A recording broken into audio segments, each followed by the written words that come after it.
नमस्कार दोस्तों, कहानियों की श्रृंखला में आज सुनेंगे सुभद्रा कुमारी चौहान जी की कहानी दो सखियाँ। लेकिन उससे पहले मेरा आपसे विनम्र अनुरोध है कि अगर आपको मेरी कहानियाँ अच्छी लगती हैं तो मेरे चैनल को सब्सक्राइब ज़रूर करें, लाइक करें, शेयर करें और बेल आइकन दबाना बिल्कुल भी ना भूलें। आज सुनिए दो सखियाँ। मालिन क्यारियों को निराह रही थी। ऊपर से रघु ने आकर कहा, ऊपर जा, बाई साहब बुला रही हैं। मालिन घबराई। सवेरे ही सवेरे बाई साहब ने बुलाया है, कोई अपराध तो नहीं हो गया है। वह हाथ की खुरपी रखना भी भूल गई। क्षण भर में हाथ की खुरपी लिए बाई साहब के सामने जा खड़ी हुई। पास ही उसकी धोती का पल्ला पकड़े खड़ी थी उसकी छोटी सी बेटी रमिया। मालिन, रोज रोज हमारी मुन्नी पढ़ने जाती है और स्कूल में बैठी बैठी थक जाती है। इधर तुम्हारी रमिया दिन भर घास खोदती रहती है और बगीचे में मज़ा करती है। अब यह ना होगा, रमिया को भी पढ़ने जाना पड़ेगा। मालकिन का स्वर सुनते ही मालिन का भय जाता रहा। बोली, रमिया तो आपकी ही है बाई साहब, चाहे पढ़ने भेजो चाहे बगीचे के काम कराओ। पर रमिया पढ़ने जाएगी तो मुन्नी रानी का बगीचा सूख ना जाएगा, उसे कौन सींचेगा। किसी के बोलने के पहले ही मुन्नी बोल उठी, तो फिर हम भी बगीचा सींचेंगे। रमिया पढ़ने ना गई तो हम भी ना जाएंगे, चाहे कुछ भी हो। मालिन ने कहा, पर रमिया के पास पट्टी भी नहीं है, पुस्तक भी नहीं है, कौन देगा मुन्नी रानी। मुन्नी बोली, पट्टी और पुस्तक का बहाना मत करो मालिन, हम देंगे। पर रमिया पढ़ने नहीं जाती तो हम भी नहीं जाते। यह लो, कहती हुई पट्टी पुस्तक फेंक कर मुन्नी भागी। माँ ने उसे पकड़कर कहा, ठहर जा मुन्नी, रमिया भी जाएगी पढ़ने। पर मुन्नी तो किसी न किसी बहाने पढ़ने जाना ही ना चाहती थी। मालिन के हाथ से खुरपी लेती हुई बोली, माँ, रमिया कैसे जाएगी पढ़ने, उसके पास साफ कपड़े कहाँ हैं। मैं अब बगीचे में काम करने जाती हूँ। मुन्नी जीने से नीचे उतरने लगी। मुन्नी को आखिर पढ़ने के लिए जाना ही पड़ा, साथ में ज़बरदस्ती रमिया को भी जाना पड़ा। पट्टी पुस्तक घर से ही ढूंढकर दे दी गई। मुन्नी का ही एक पुराना फ्रॉक पहनकर रमिया पहले दिन स्कूल गई। धीरे धीरे दोनों में खूब मेल हो गया। अब वे स्कूल जाने से घबराती न थीं। दोनों साथ स्कूल जाती, साथ लौटती और साथ साथ पढ़ती। अब मुन्नी को भी कोई शिकायत न थी कि वह मुफ्त में पढ़ने जाती है और रमिया दिन भर मज़ा करती है। रमिया के स्कूल जाने से रमिया की माँ की दिक्कतें बढ़ गईं। वह बगीचे में काम करती रहती और रमिया तब तक दाल चावल चुन रखती। माँ के घर आने का समय देखकर चूल्हे में आग भी जला देती। इस प्रकार जरा सी रमिया माँ के लिए बहुत बड़ा सहारा थी। साथ साथ खर्च भी पड़ गया। रमिया के स्कूल के लिए साफ कपड़े भी रखने पड़ते थे। बेचारी मालिन को काम का आसरा जो कुछ था वह तो गया ही, साथ ही खर्च भी बढ़ गया। इन दिक्कतों को उसकी दयालु मालकिन ने ताड़ लिया। उसी महीने से उसकी तनख्वाह में 1 रुपए की वृद्धि हो गई और बगीचे में काम में सहायता पहुंचाने के लिए मालकिन ने एक छोटा सा लड़का भी रख लिया। इस प्रकार मालिन की दिक्कतें भी दूर हो गईं और रमिया का पढ़ना भी जारी रहा। रमिया का पिता गोपी सिंह सरदार अमर सिंह के बगीचे में माली का काम करता था। एक बार वह अपने मालिक के साथ शिकार पर गया।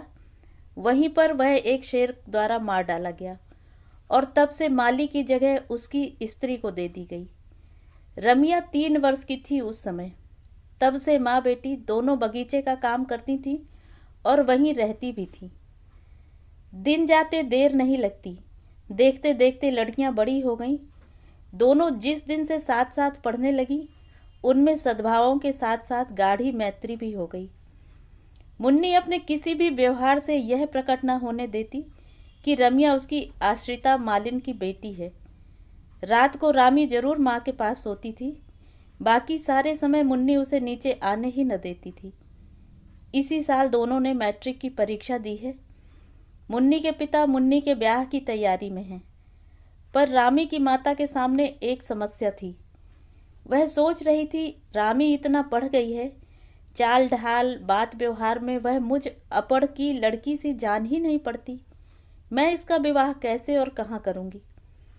फिर वह सोचती, नहीं, विवाह कोई बात नहीं, मेरी रामी स्कूल की मास्टरनी बनेगी और तब रामी मुझे यहाँ मालिन का काम न करने देगी। तो क्या मैं अपने इतने अच्छे मालिक को छोड़कर चली जाऊंगी? यहाँ मेरी जिंदगी बीती है, यहीं मरूंगी भी। रामी दिन भर दूसरी चिंता में घूमा करती थी। उसे माँ के साथ बगीचे में काम करने में लज्जा और संकोच मालूम होता था, पर यह भी न सहा जाता था कि उसकी माँ दिन भर मेहनत करे और वह बैठी रहे। माँ को काम करते देख उसे बड़ी वेदना होती, पर कोई दूसरा उपाय भी तो न था। उसने सोचा, परीक्षा फल के निकलते ही चाहे पास होऊं चाहे फेल, मैं कहीं ना कहीं नौकरी कर लूँगी। 15-20 रुपए ही मिलेंगे तो क्या हुआ, माँ को तो दिन भर मजदूरी न करनी पड़ेगी। माँ ने बहुत कष्ट उठाया है, अब वे बूढ़ी हो चली, अब उन्हें अधिक दिन कष्ट न सहने दूंगी। और इसी निश्चय के अनुसार उसने कई स्कूलों में प्रार्थना पत्र भी भेज दिए। मुन्नी की खिचड़ी अलग ही पक रही थी। उसे चिंता थी रामी के ब्याह की। वह सोच रही थी, हम दोनों साथ साथ पढ़ी और बड़ी हुई, मैट्रिक की परीक्षा भी साथ ही दी, अब विवाह केवल मेरा हो रहा है, रामी का भी तो विवाह होना चाहिए। रामी का विवाह उसकी माँ के किए न होगा, और फिर रामी को पढ़ा लिखा कर किसी अपड़ के गले में बांधना भी तो कितना बुरा होगा। पिता की लाडली मुन्नी अपने इन उठते हुए भावों को दबा न सकी। एक दिन पिता से बोली, बाबूजी, रामी को तुम्ही ने पढ़ाया लिखाया है, उसके विवाह की फिक्र भी तुम्ही को करनी पड़ेगी। अब उसका विवाह किसी गंवार से तो न हो सकेगा। पिता ने आश्वासन के स्वर में कहा, इस विवाह के बाद रामी के ही विवाह का नंबर आवेगा। मैं लड़के की तलाश में हूँ। मुन्नी का भाई जगत सिंह, जो इधर 5 साल से विदेश में था, आज आ रहा है। मुन्नी के पिता लड़के को लेने पहले ही से बम्बई जा चुके हैं। शाम को गाड़ी आएगी। मुन्नी और रामी दोनों सखियां बड़ी लगन के साथ जगत सिंह का कमरा सजा रही हैं। मुन्नी बड़ी ही प्रसन्नचित्त और चंचल स्वभाव की लड़की है। वह स्वयं खुश रहना जानती थी और पास रहने वालों को भी खुश रहने के लिए विवश किए रहती थी। भाई की मेज पर एक सुंदर टेबल क्लॉथ बिछाते हुए मुन्नी बोली, देख रामी, मैंने तेरे विवाह के लिए भी पिताजी से कहा है।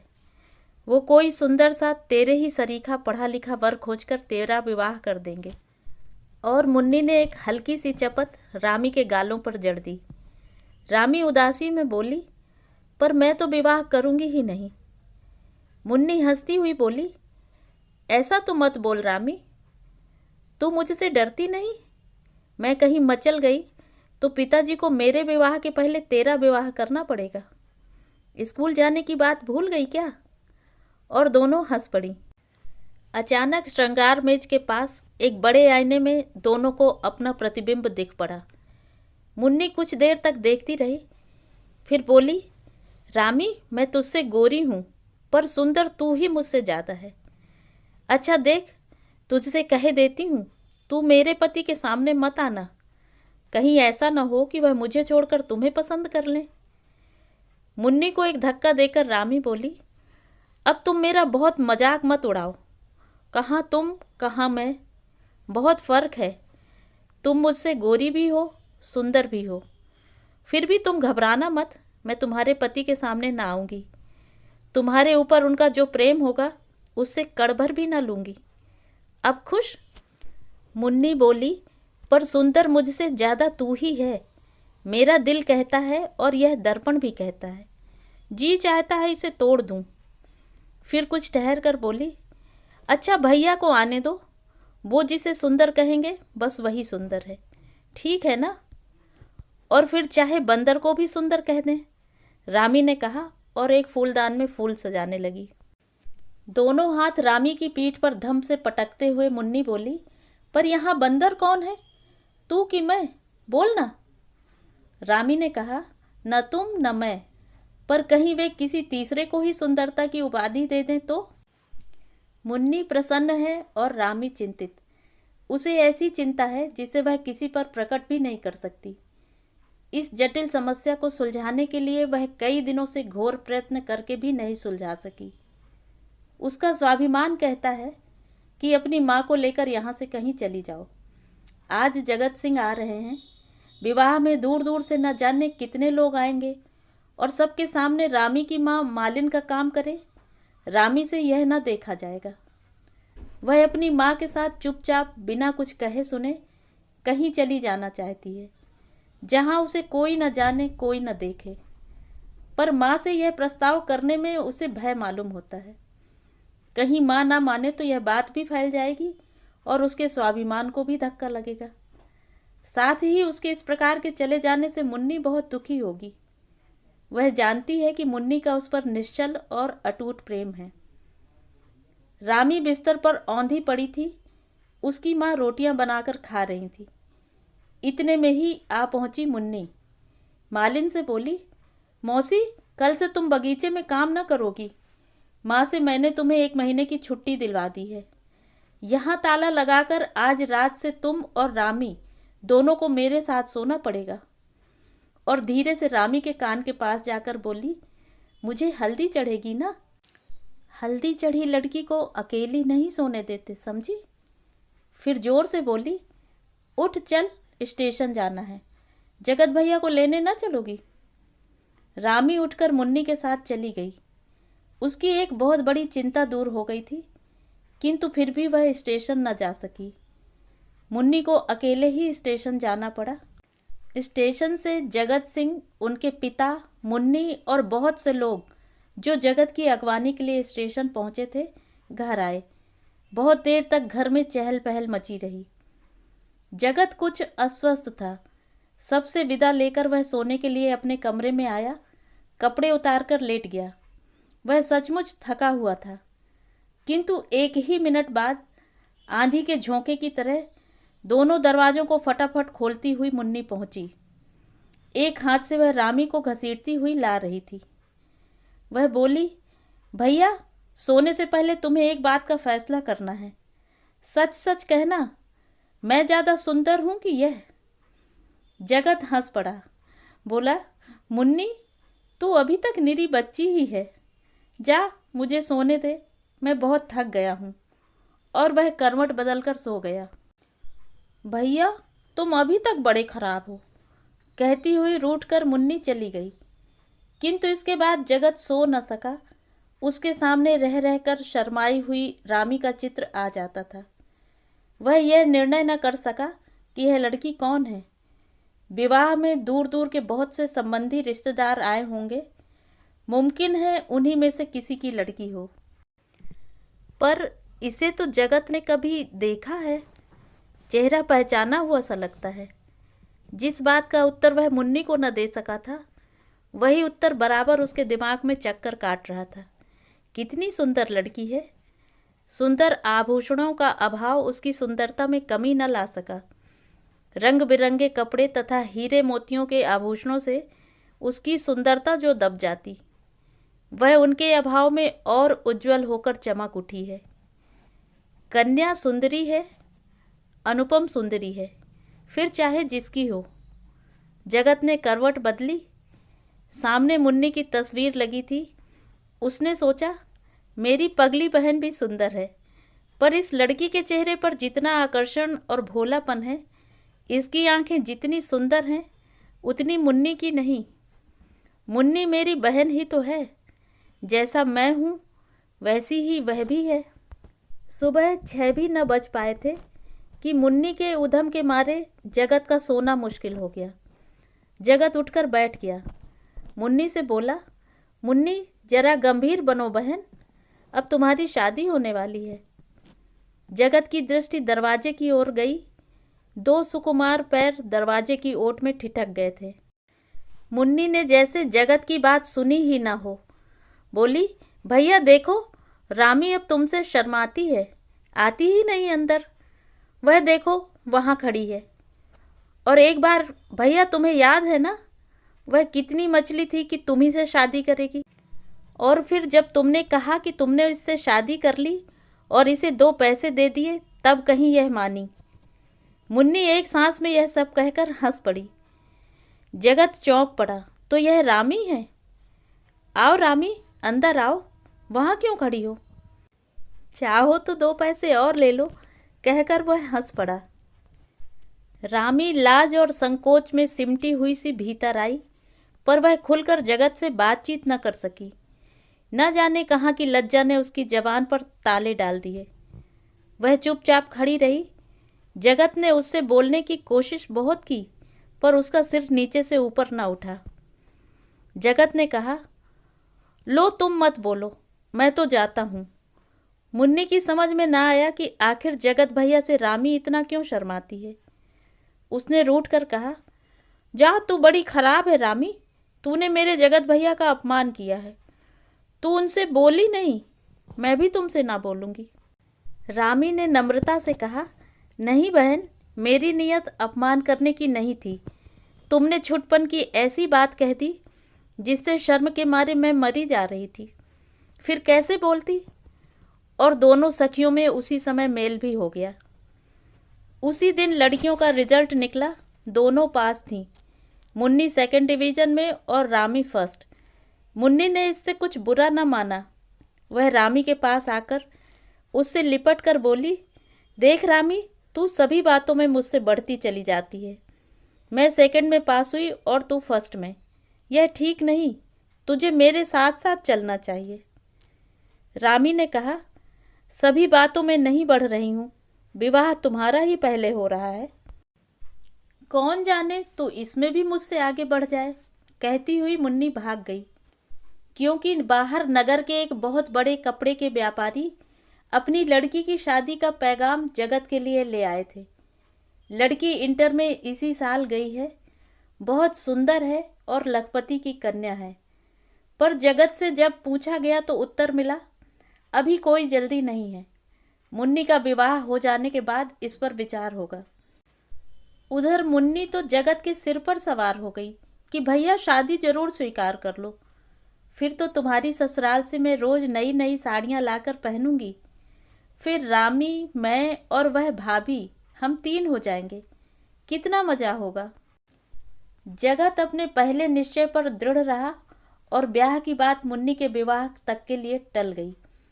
स्वयं सरदार अमर सिंह को भी अभी बेटे के विवाह की कुछ जल्दी न थी। जल्दी थी तो लड़की वालों को, ऐसा अच्छा लड़का हाथ से न निकल जाए। रामी जगत के कमरे से फूलदान लेकर बाहर आ रही थी कि इतने में वह पहुंच गया। वह कई दिनों से रामी से एकांत में कुछ बात करना चाहता था। उसने रामी का हाथ पकड़कर अंदर खींच लिया। बोला, रामी ठहरो, मुझे तुमसे कुछ बातें करनी है। रामी घबरा गई, इधर उधर देखती हुई बोली, आप मेरा हाथ तो छोड़ दीजिए, कोई देख लेगा। जगत बोला, पर तुम ठहरोगी, जाओगी तो नहीं? रामी का स्वर कांप रहा था। वह बोली, ठहरूंगी, पर पहले आप मेरा हाथ तो छोड़ दीजिए। रामी का हाथ छोड़ जगत दरवाजे के पास रास्ता रोककर खड़ा हो गया और बोला, रामी, मेरे पास भूमिका बांधने का समय नहीं है, मैं तुमसे विवाह करना चाहता हूँ, तुम्हें स्वीकार है? रामी कांप उठी। उसने कहा, पर यह कैसे हो सकता है? मैं मालिन की लड़की हूँ और आप क्षत्रिय। फिक्र मत करो, मैं केवल तुम्हारी राय जानना चाहता हूँ। अब रामी कैसे बोले? सिर नीचा करके वह खड़ी रही, पर अनुभवहीन जगत क्या जाने कि यह मौन स्वीकृत का सूचक है। वह अधीर होकर बोले, रामी उत्तर दो, हाँ या ना, मैं तुम्हारे मुंह से सुनना चाहता हूँ। तुम खुशी से स्वीकार कर लोगी तो ठीक है, इनकार करोगी तो मैं तुम पर किसी प्रकार का दबाव न डालूंगा। सच्चे आदमी की तरह मैं तुमसे पूछता हूँ, क्योंकि मैं तुमसे विवाह करना चाहता हूँ, पर तुम्हारी अनुमति से, तुम्हारी इच्छा के विरुद्ध नहीं। रामी फिर चुप। जगत से रहा न गया। उसने फिर रामी का हाथ पकड़ लिया और बोला, रामी, मेरा भविष्य तुम्हारे उत्तर पर निर्भर है। बोलो, तुम्हारी इच्छा के खिलाफ मैं तिल भर इधर उधर ना जाऊंगा। बोलो, तुम्हें स्वीकार है? मैं बहुत पहले ही स्वीकार कर चुकी हूँ, कहती हुई हाथ छुड़ाकर रामी भाग गई और सीधी जाकर अपनी माँ की खाट पर लेट रही। उसने मन ही मन कहा, रामी के चंडी ठाकुर, तुम ही रामी को भुला देते तो रामी की दुनिया में कौन रह जाता। जगत ने अपना निश्चय पिता से कहा। पिता के पास काफ़ी पैसा था, रुपयों का उन्हें लोभ न था। फिर वे स्वयं रामी को बहुत चाहते थे। इस बात पर किसी को कुछ ऐतराज हुआ तो जगत की माँ को। वे किसी बड़े आदमी से ही संबंध जोड़ना चाहती थीं। एक मालिन की लड़की से ब्याह कर उनके दृष्टिकोण से समाज में उनकी प्रतिष्ठा बढ़ने की जगह कम हो जाएगी। पर उनकी कुछ न चली। एक ही मंडप में, एक ही लग्न में रामी का विवाह जगत से और मुन्नी का विवाह शांति स्वरूप से हो गया। तो ये थी कहानी। कहानी आपको कैसी लगी कमेंट करके ज़रूर बताएं।